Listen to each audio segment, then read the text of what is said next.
can't believe you're chatting on the computer for ages while your husband's starving here. That's what my husband said as he entered my room, not hiding his sullen mood, and engaged me in conversation in a low voice. Right now, I'm in the middle of a remote meeting. I glare at my husband, hoping it would keep my client away from overhearing, but it's ineffective. I'm telling you I'm hungry. What's with the ignoring?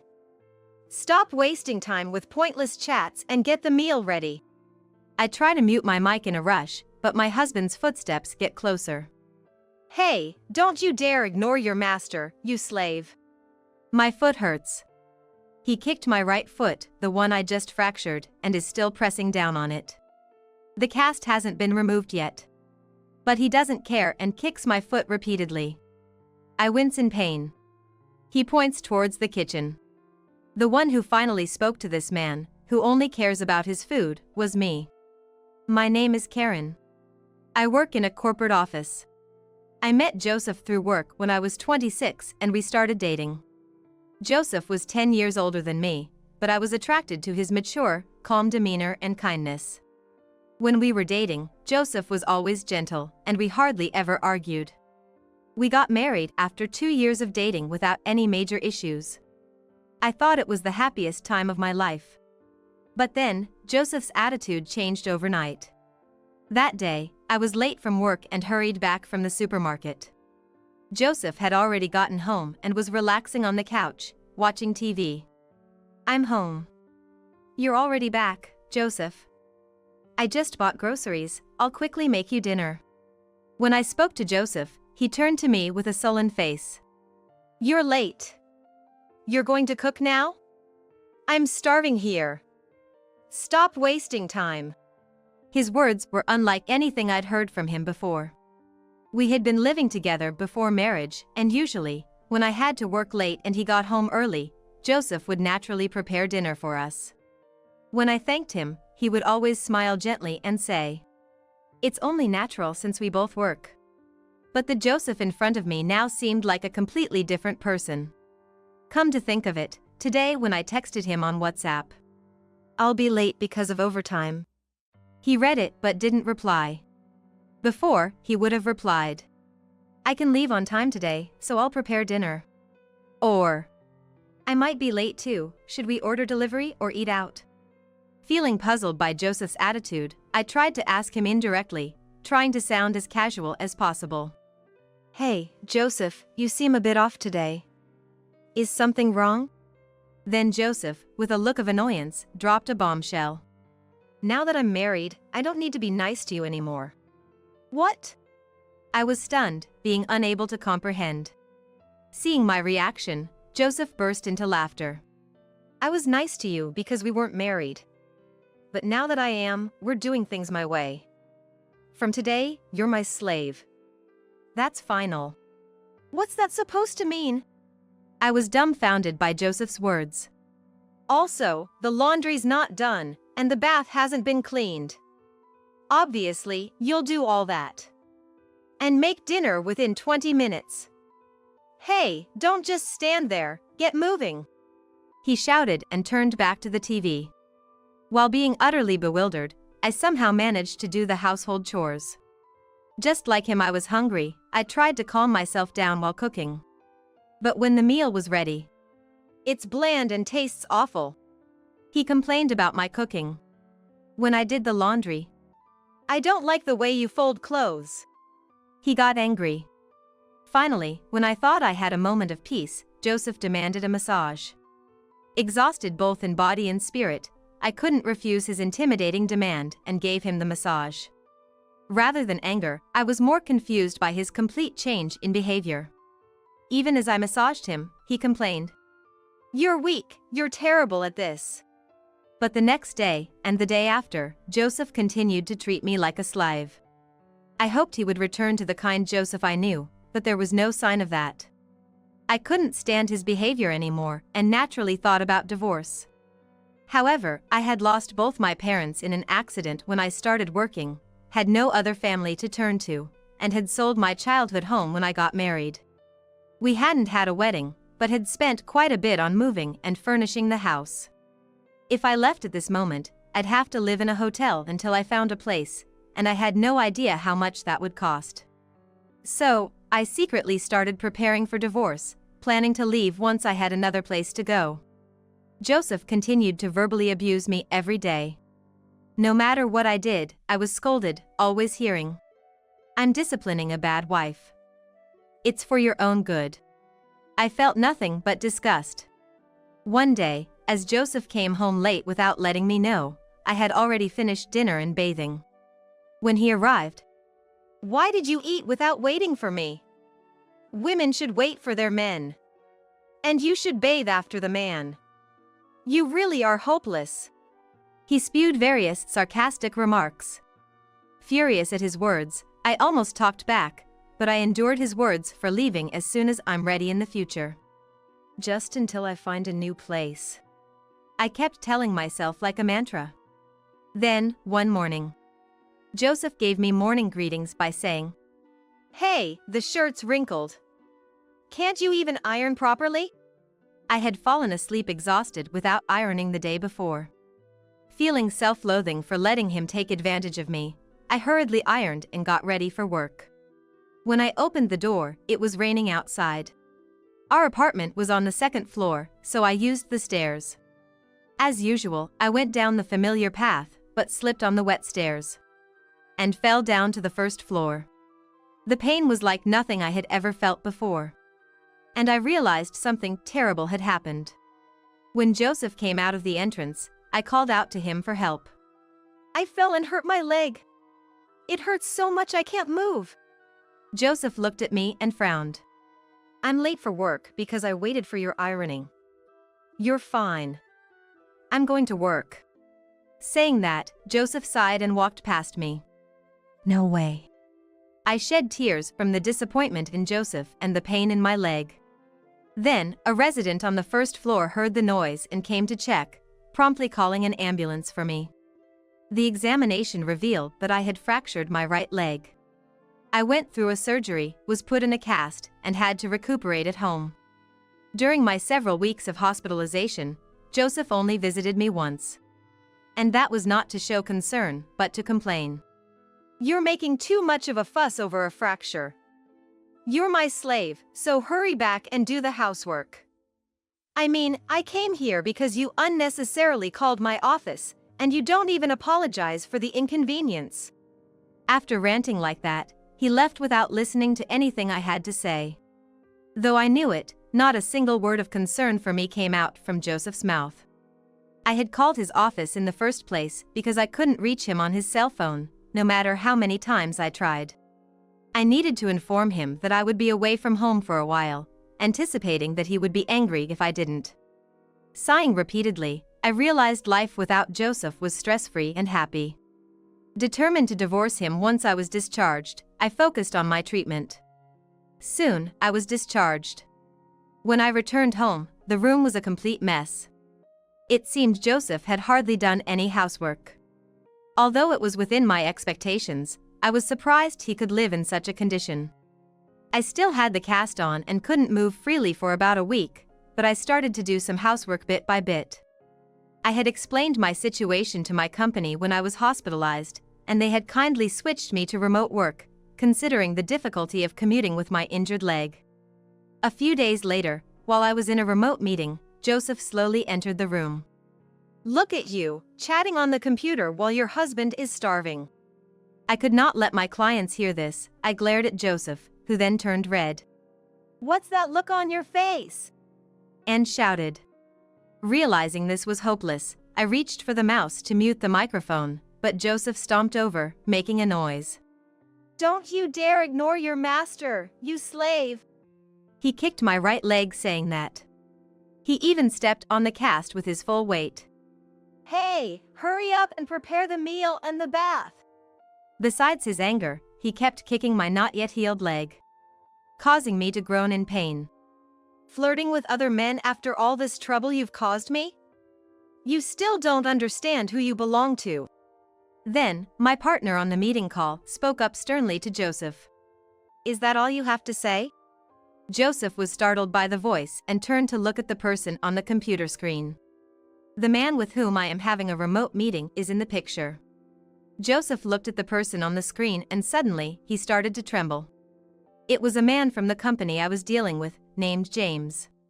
James, are you in the middle of a meeting? Joseph asked in a quavering voice. Actually, my company and Joseph's company were in business relations, and James was Joseph's boss. Yes. More importantly, I heard you took a leave for caregiving, saying you need to take care of your wife who's struggling with daily life due to a fracture. It certainly doesn't look like that, said James to Joseph. His voice, even through the screen, was filled with anger and disappointment. Yes, Joseph had taken several days off claiming to care for me, but in reality, he had just been sleeping at home. He hadn't cared for me, let alone done any housework, just lying around watching TV. No way! I'm taking care of her. I just got angry because she was ignoring me and talking to another man. Joseph made a clumsy excuse while sweating, but James slowly shook his head. Who do you think would believe such an excuse? While domestic abuse is a private matter, taking leave under false pretenses is unacceptable. James glared at Joseph intensely. Leave the room now, he said. You're interrupting our meeting. Told off by James, Joseph left the room, pale-faced. Then, James and I agreed to have another remote meeting on a different day. There's a chance he might become violent again, he warned sternly, and I ended the call, feeling grateful to James. Joseph, having realized that the call had ended due to the absence of any voices in the room, came to me in anger and complained. Why do I have to suffer because of you? I just got a promotion offer. If I lose it because of this, it's your fault. Slaves don't mess with their masters. Do not push me. Until now, I would have been terrified of Joseph in this state and would have just apologized and waited for him to calm down. But what I had just witnessed gave me strength. Remembering Joseph trembling in front of James, I felt this was the moment. I sighed loudly enough for Joseph to hear and said in a cold voice, "Let's get a divorce." I had been planning to bring up the divorce anyway, as I had already set my sights on a new place. Joseph looked surprised for a moment, but then laughed mockingly. Huh? What are you talking about? You have nowhere to return to. You have no parents or relatives to rely on. You have no choice but to live as my slave. Instead of wasting time with such lame jokes, go and convince James that I'm not the bad guy. This is no joke. I hate the idea of living as your slave. I decided long ago to divorce you, and now that everything is ready, please let's get divorced. As I spoke calmly, Joseph seemed to finally realize I was serious and, his face turning red with anger, he shouted, "Don't be ridiculous. I will never allow a divorce. What do you think I was doing being nice to you during our 2 years of dating? I finally got my slave. I will never let you go. Do you want to be kicked again? If you won't agree to a divorce, I'll send the audio of your abuse to James. That'll do more than just jeopardize your promotion. Your company is strict about compliance, after all." You recorded this? Joseph's eyes widened in astonishment. Yes, but I won't tell you where the recording device is hidden. It would be bad if you took it away from me. Even if you try to force me to tell you where it is, it's useless. If you touch me even a little from now on, I will immediately call the police, I declared firmly, staring him down.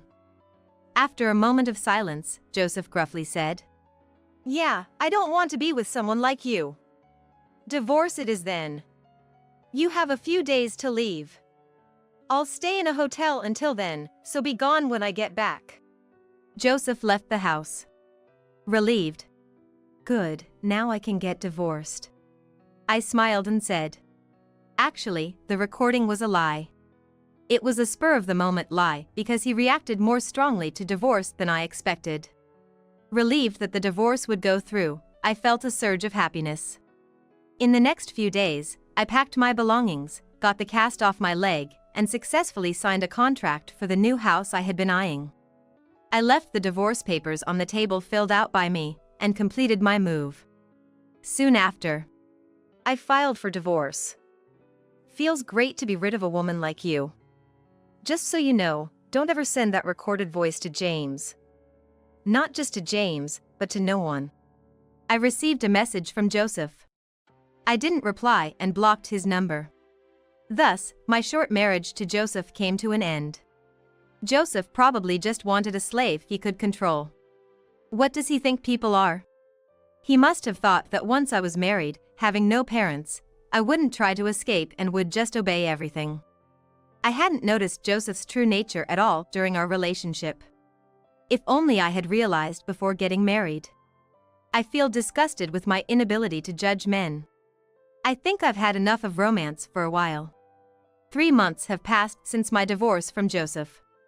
My leg has completely healed, and I'm able to commute to work every day. That day, as usual, I finished work and left the office. Just a short walk from the office, someone called out to me. Surprised, I turned around to see a man with a pale face standing there. Joseph? I didn't recognize him at first, but the man standing there was Joseph. Joseph used to be a bit chubby and healthy looking, but now, the Joseph standing before me looked emaciated. Regardless of how he looked, I didn't want to meet Joseph again, so I felt disgusted that he had ambushed me. Did you ambush me? Please stop, it's bothersome. Because you wouldn't respond to my messages or calls, I had no choice but to wait for you here. I don't know where you live now, and I just really needed to see you. His voice was different from before, lacking energy and sounding weak. What do you want? You came all this way to see me, so it must be important, right? I have nothing to do with you, though. I asked coldly, and Joseph, his face contorting as if he was about to cry, begged for help. Why should I help you? No thanks. I said that and tried to leave, but Joseph desperately tried to stop me. Then, please, just hear me out. He pleaded. Of course, I had no intention of listening and walked away quickly, but Joseph started talking anyway. The thing is, after our divorce, I remarried a young woman named Sarah. Apparently, after our divorce, Joseph's promotion fell through. He had been drowning his sorrows in a bar when he met a woman in her 20s named Sarah. She was very cute, and they quickly started dating and got married within a month. But Sarah changed completely after we got married. She's extremely possessive, emotionally unstable, and if I try to tell her anything, she cries and screams hysterically. She's just unmanageable. Joseph said this. I couldn't help but smile and say, "Oh, so she changed after marriage, just like you. A match made in heaven. How nice that you found someone suitable for you." Not nice at all.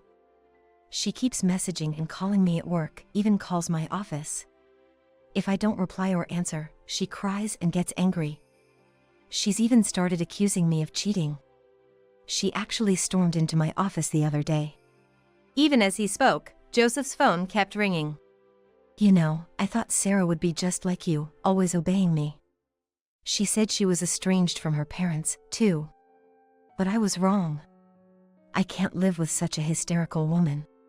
It seemed Joseph had intended to make Sarah his slave too. I felt nothing but contempt for Joseph's incorrigible nature. Your way of thinking is despicable. What do you think women are? You're getting what you deserve. Is that all? I'm leaving now. Wait a minute. I realized I prefer an obedient woman like you. Come back to me. I can't live without someone like you. Joseph's absurd suggestion filled me with anger. Don't make a fool of me. I stayed with you only until I had arranged a new place to live and saved enough for moving expenses. I just avoided provoking you to prevent being beaten or caught. I don't remember ever being your slave. Who would ever get back together with someone like you? As I shouted this, I found you. A woman ran up to us, saying. Joseph's face froze upon seeing her. Sarah! It seemed this woman was the notorious Sarah. She was indeed cute, but her eyes were bloodshot. Joseph, why aren't you answering my calls? Didn't I always tell you to answer within 3 rings? She screamed in a shrill voice. How did you know I was here? Joseph asked in a trembling voice, to which Sarah casually replied. I installed a GPS app on your phone, so I always know where you are. When did you? Hey, when did you put such an app on my phone? Ignoring Joseph's pale-faced questioning, Sarah glared at me. Who are you? What are you to Joseph? As I hesitated on how to answer. Are you cheating on me? Answer me. Sarah accused Joseph. I had an idea. Actually, I was just being bothered by this man trying to pick me up. He seemed surprised by my words. It was a small revenge, but it seemed fitting. Huh? Pick up? Joseph, what are you doing picking up women? As I expected, the word pick up infuriated Sarah, who confronted Joseph. It's not like that. It's a misunderstanding. I wasn't trying to pick her up. Joseph desperately tried to explain, but Sarah wasn't listening. Then Sarah snatched Joseph's phone from his jeans pocket and quickly reset it, erasing all the data. Are you joking? This has the phone numbers of my clients. And Joseph makes a sound of despair. It's your fault for trying to pick up women. You won't get any allowance from now on. Sarah shouted and dragged a dazed Joseph away. After that, Joseph began receiving even more frequent suspicious calls from Sarah at work, and Sarah often visited the office, getting stopped by security. He became quite notorious and seemed to be embarrassed about it. Tired from his marriage to Sarah, Joseph started making mistakes at work and eventually got transferred, as I heard from James. Even at his new location, he was plagued by frequent calls from Sarah, making him look bad from the start. Meanwhile, a project I proposed at work was well received, and I was invited to take a promotion exam, which I decided to accept. I thought I was done with romance, but the director of the hospital where I was doing rehab for my fracture asked me out, so I went on a date with him. I don't know if it will lead to romance, but this time, I want to make sure I choose the right person and find my happiness.